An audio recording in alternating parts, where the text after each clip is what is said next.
Delta 547, wind 19016, runway 22 right, clear for takeoff.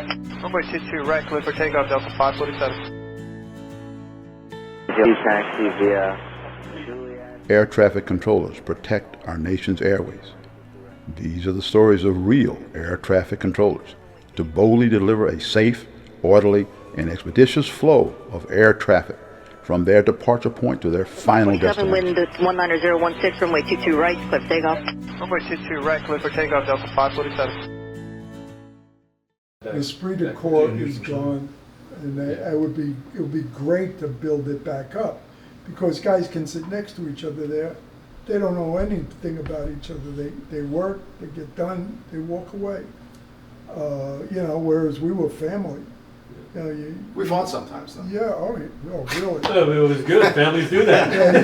Yeah, you might like the guy next to you, you might not. But as adults, we were able to disagree and still work. I mean, when it came down to the cutting brass tacks, buddy, you shoulder Jerry to and I shoulder and fought get all through the it. time, right? He had his ideas, I had my ideas, but at the end of the day, we figured this is the place we need to make work.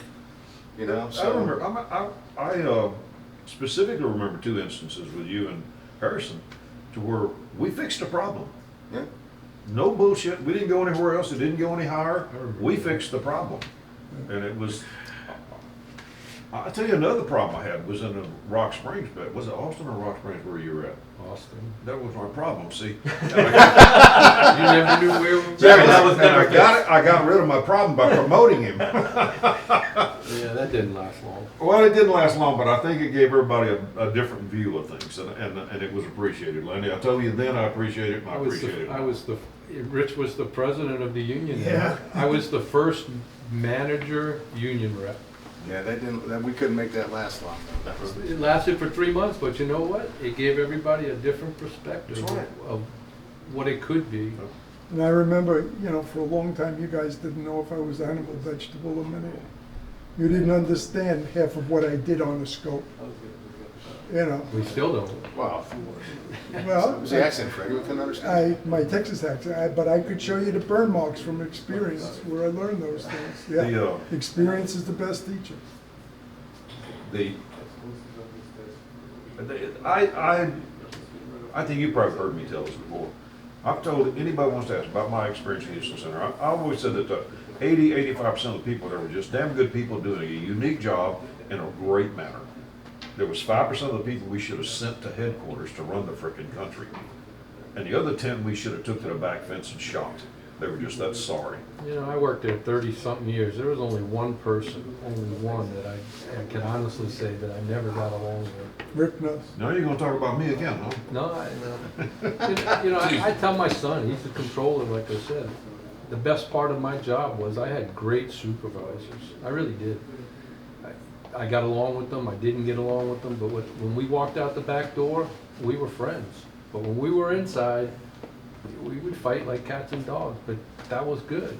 You were on John Price's crew, weren't you? Huh? You on John's crew? Easy now, just don't take this too far here.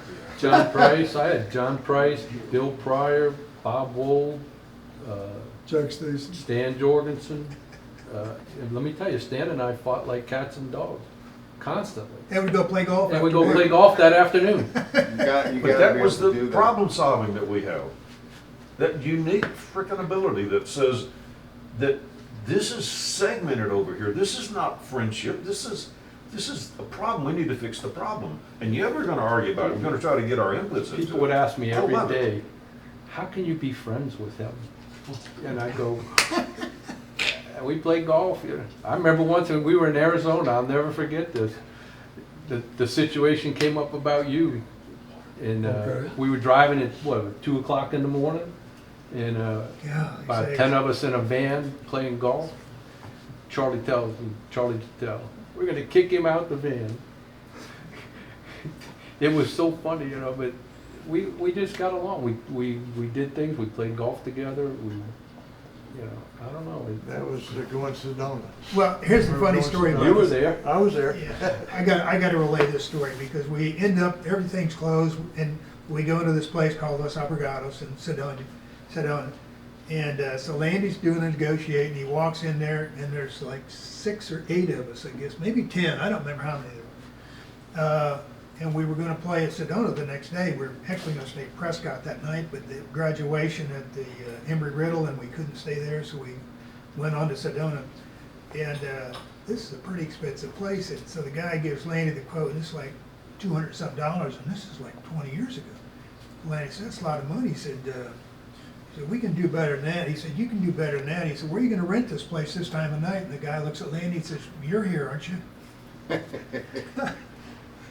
So this next morning, Landy calls to the front desk and he says, where's the place to get donuts? And the guy said, how many you need? And he said, well, we'll probably just get a dozen or so. And he said, I'll have the chef make them and bring them right over. He's like, no. You know, we used to go as controllers. We'd have 20 of us go to Arizona just to play golf. And we 36 played for holes a a day. week, twice a day. 36 holes a day. It was amazing.